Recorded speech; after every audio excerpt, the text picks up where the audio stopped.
I was a hugely disconnected, selfish, aggressive, neglectful mother. Entitled. Hello, welcome. My name is Bonnie. This is Only One Again, and today I'm going to be talking all about Ruby Franke and Jodi Hildebrandt and what has led up to all of these headlines that you're seeing in the news. Before I even get started, I just want to say everything I'm about to say in this video is alleged, just my opinion. I don't want to get in trouble with the allegations. Everything is just alleged, so don't sue me. First of all, I'm going to start with the Franke family. So Ruby and Kevin are the parents, and then they have 6 children, ranging from now the kids are 10 up until age 20. Ruby has several siblings, and many of them have their own very successful YouTube channels where they also do family vlogging.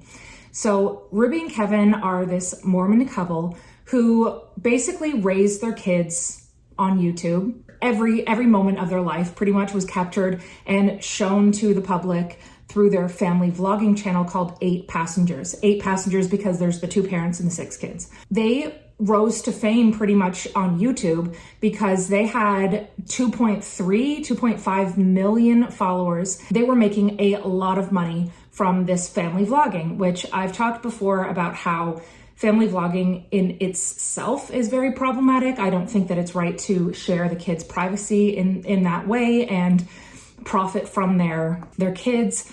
But the Frankes took it to the extreme. And you probably have seen lots and lots of clips. People have been pointing out how problematic the 8 Passengers were for a long time. I'm definitely not the first one to point this out, but I won't be showing a lot of the clips of the kids today because I think they've had enough of that. So a lot of people have been pointing out over the years why the Frankes, the 8 Passengers, are so problematic with the things that they put on their YouTube channel. Everything from sharing the kids' private moments to their vulnerable moments and things that really should not be shared with the public. Things that are just objectively nobody's business. So things, for example, going bra shopping with their young kids. They know that's going to get them a lot of views. They would show things about how, one of their kids in particular had an acne problem. So they would talk a lot about that. Things where they would be embarrassing their kids or punishing them on camera. And it was just really obviously problematic. They would often create drama to add to the content, which a lot of family vloggers do. And Ruby was no different. So I remember a clip of her pretending like they had just got into a car accident when she was driving the kids to their first day of school. So they probably did witness a car accident, I'm sure, but first thing she did was grab her camera and make sure that she filmed every second of it, from her kids being scared and crying in the car because they just almost got hit, to showing the victim of the car crash and the wreckage, showing the police running through the highway, making it seem extremely dramatic. And, none of that was her business to show. And then she also told her kids at that time, that really should have been us. But guess what? Because we prayed this morning, we were saved. So, just really twisted things that she would say. But a lot of the punishments and the discipline that she and Kevin would give their kids is what stood out to the viewers as being so wrong. So, for example, they sent their second oldest kid, Chad, to that teen wilderness camp that people talk about being so extreme, that he was sent there for months as punishment. And then when he returned, he was not given a bedroom. They took it away because they were mad at him for doing a prank on his younger brother. So he had to sleep on a beanbag chair in the living room instead of having a bed in a bedroom like any normal kid should have. They would take away the privacy of the kids. So they would take away, for example, the bathroom doors. They would basically always say, Ruby was always saying, kids don't deserve privacy. And that would come up later in the Connexions videos too, that we'll get into. She took away the 2 youngest kids' Christmas one year, not that long ago, a couple years ago, because she said they were being dishonest and, probably just being typical kids. But she said she was giving them the gift of truth instead. Meanwhile, the 4 other siblings got Christmas and then they just didn't. And most of you might remember the famous clip of Ruby going into the principal's office and complaining and crying because they were going to play that song, the Apple Bottom Jeans song, at one of their kids' schools. I guess they were just doing a short little TikTok dance. as part of some activity, and she was horrified. That to her was so extreme. It was her reaction was like the typical Karen, right? She was just crying and so upset that the school would do something like that.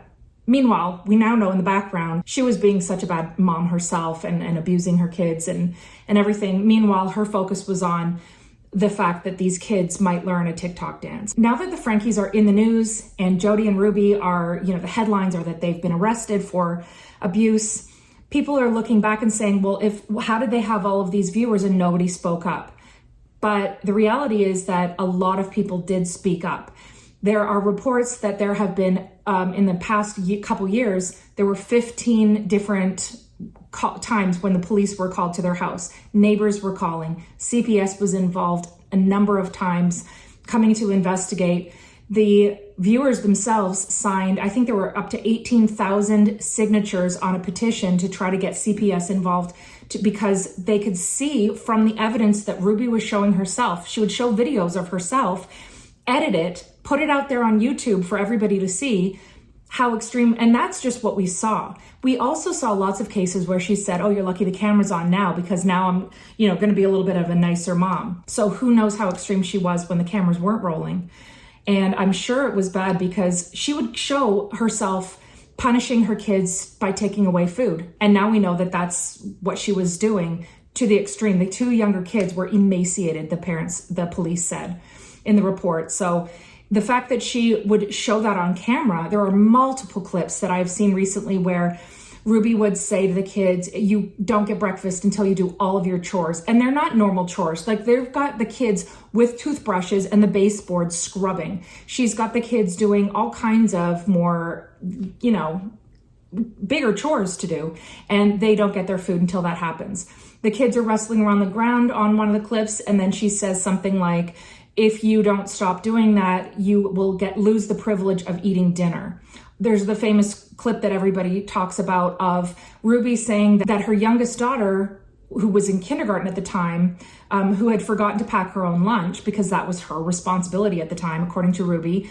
And Ruby was saying to them that she was not going to send the lunch, that she wanted to make sure that Eve went hungry so she would learn her lesson. And she really hoped that nobody at school would give her any food because she wanted her to learn the lesson. So once Sherry, who is the oldest, left home and went to college, went to BYU, she started to realize that her mother was not in the right and that Connexions was way too extreme. We'll get into what Connexions is in a second. And so Sherry cut off communication with her mother.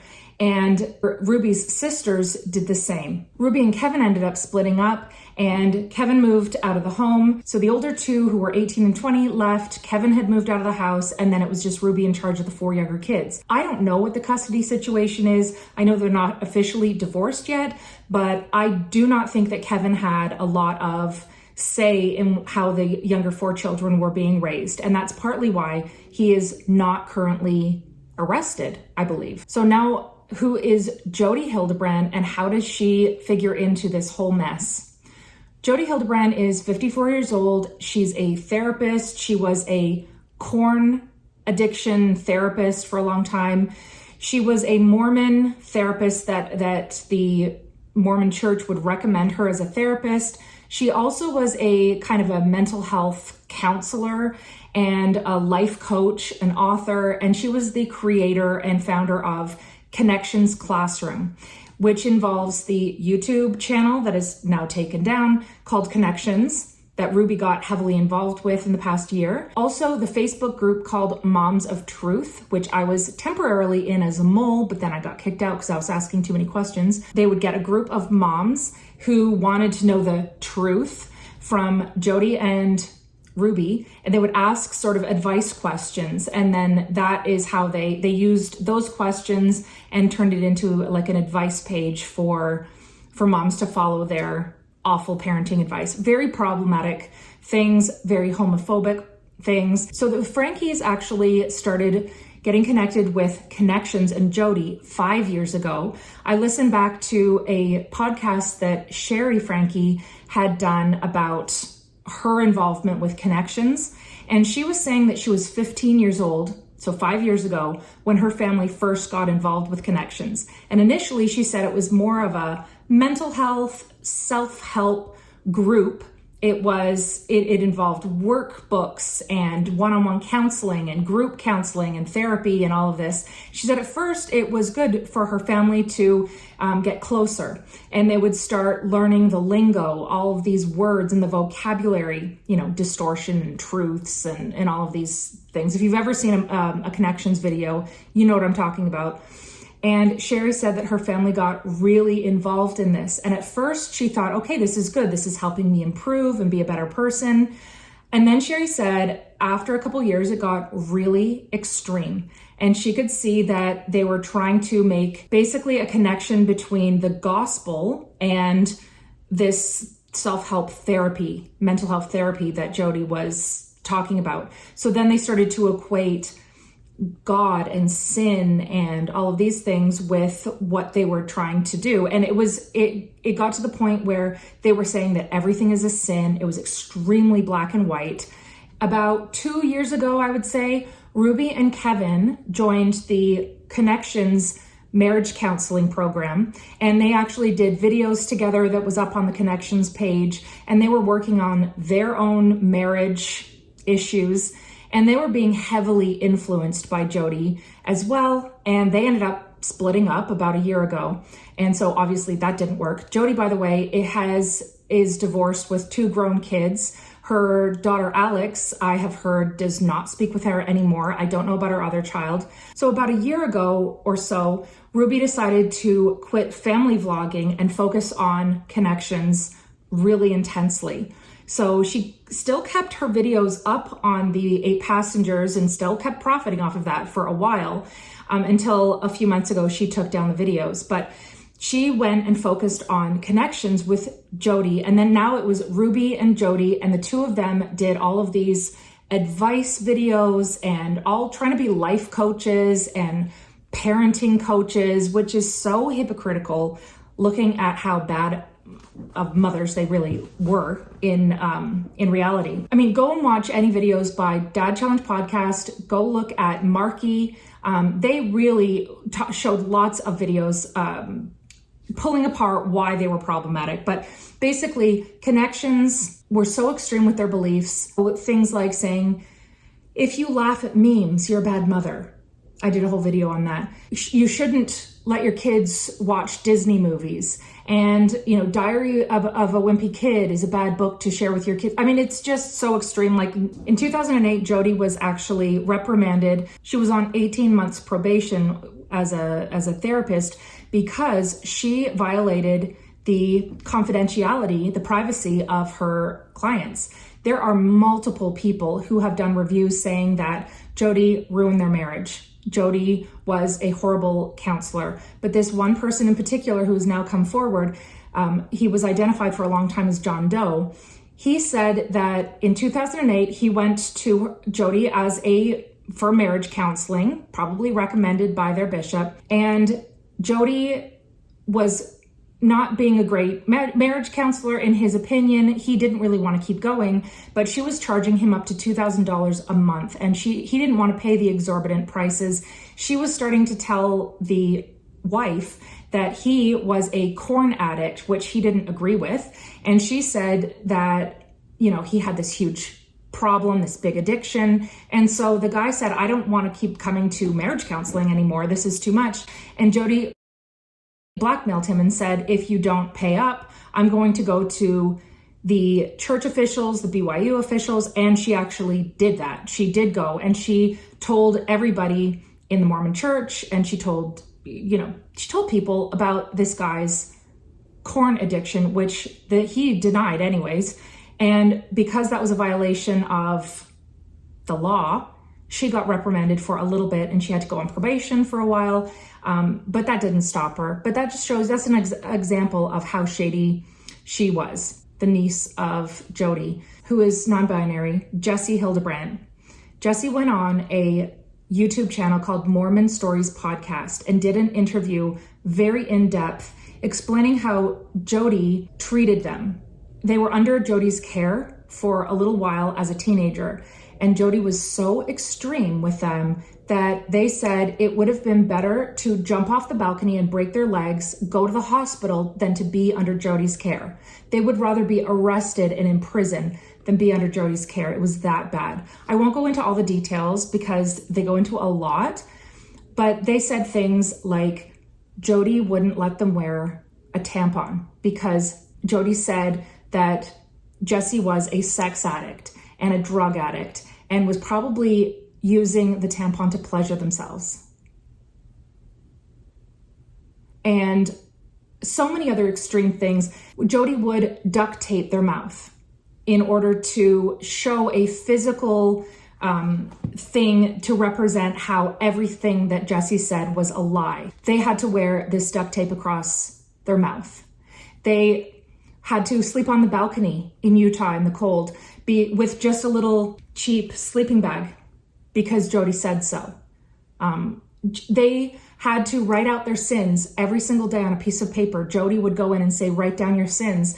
And there was a point where, Jesse said I didn't have any to tell. Like, I told a lie to a friend one time, things like that. And Jodi was like, no, there's more. There has to be something bigger. There's got to be more.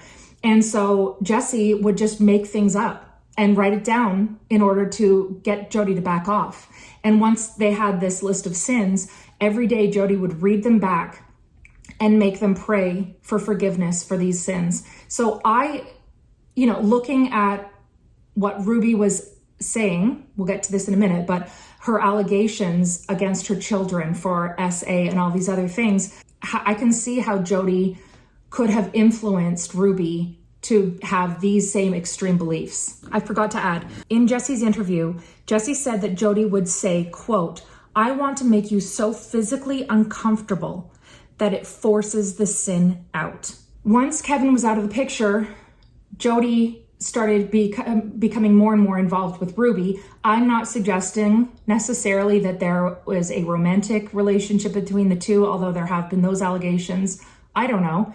But Ruby started having Jodi help with the kids a lot. Like, you can see that Jodi sometimes would stay over at Ruby's house. Sometimes the kids obviously were over at Jodi's because that's where they were found last week. You also can see how Jodi was influencing a lot of the parenting because the kids started to get even more and more isolated. There are 8 Passengers videos where the kids said they had no friends. They were not allowed to have phones. Their technology was usually taken away from them or very limited. And then we get to the arrest. I believe it was August 31st. Ruby and Jodi were arrested for aggravated child abuse. They have 6 counts each that they're facing.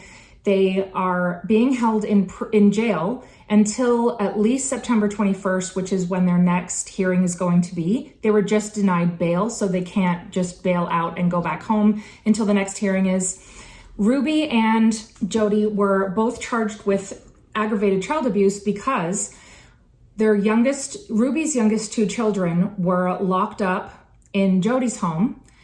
The 12-year-old was able to escape with duct tape around their wrists, their ankles, ropes were tied around. They had been able to break free and run to a neighbor's house. And the neighbor, you've probably heard the 911 calls by now. The children were both emaciated. That does not happen overnight. So they must have been denied food for a while. They had deep wounds that had to be treated. They are luckily safe now. The younger 4 children were taken to under state care now. They're DCFS or whatever. And then there was a hearing recently this past week where they tried to determine who should get custody of the kids. It's called a shelter hearing. And that was when Ruby came out with all of these shocking allegations about one of her youngest 4 kids. You can conclude that it was the one who escaped from Ruby's home, from Jodi's home, that she is making these allegations that he SA'd his other siblings, that he was watching porn at age 3, which how does that even happen? Who would have given him access to that? But looking at how they view everything as being awful and evil, who knows if it was just a Disney movie that he had caught a glimpse of. of two characters kissing or something, and that was her definition. Or maybe they saw a picture of something and that's her allegation. So I don't believe a word that Ruby is actually saying. Her definitions do not line up with normal people. She also was saying all this because she said that child cannot be around other children, which the judge agreed for now. Even if what she is saying happened and is true, what she's saying about the SA and molesting 20 other children, neighbors and cousins and all of these things with no proof, at the time she did not provide any proof. Even if it's true, it's her fault. She's the parent. How could this have happened? She didn't help the child by giving them counseling. She didn't bring this to the attention of the authorities. I mean, is this really what happened? I doubt it. I think it's also, which many people have been saying, it's also one more way that she can control and abuse the kids from prison, from jail, is by saying these awful allegations to try to maybe justify tying them up and starving them in her mind, not real justification. And saying that's the reason why she had to do this was because he was this monster. So at this point, Jodi is arrested because the abuse was happening at her home. Ruby is arrested because she's the mother and she had made YouTube videos that they can prove were happening in Jodi's home while the kids were tied up and being starved. So they are directly responsible for the abuse of these two children in particular. And I believe that is why Kevin is not yet been arrested, because these current specific charges is what they're looking at. Now, Sherry on her Instagram had asked viewers to really actually send her to a Google Doc any footage that they had of 8 passengers and Connexions that could help in the case to show this longer term abuse. So I believe that they are going to try to make a bigger case and have way more charges come down about other abuse as well, not just the specific things that they found when those kids were rescued from Jodi's home. But I also think that's why Kevin isn't necessarily being arrested at this point, because he wasn't involved in the kids' day-to-day life. And I don't know if he knew how extreme Ruby and Jodi were being with the younger two. I'm not excusing him in any way. You can look back on the 8 passengers videos, and time again, Kevin is right there with Ruby, cheering her on, being part of the parenting, okay, that people were saying was so extreme.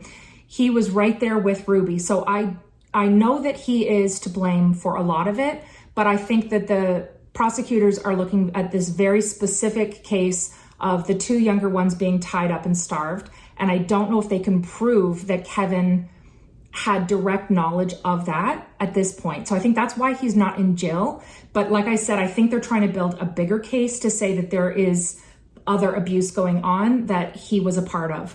That's my speculation. There is so much more to this story that I probably haven't even gotten to. Like I said, there are so many YouTube channels and other news outlets who have compiled footage of the 8 passengers, of the Connexions videos. I don't want to share that because I don't want the kids having to go through all of that with their pictures being shown again.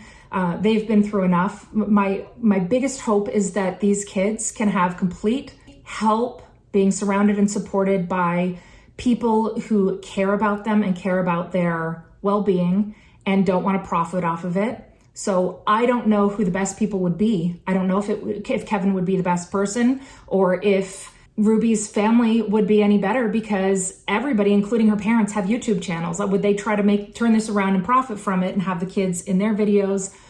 I wouldn't put it past them. I don't know, but I just hope the best for all of them involved and that they get therapy. I'm going to leave it there for now. Let me know in the comments if you have any other questions or any other aspect of this that you'd like me to talk about. I'm very active on my TikTok, which is Only One Knit Toys, and I talk all about true crime and plants and books and other random things that are in the news.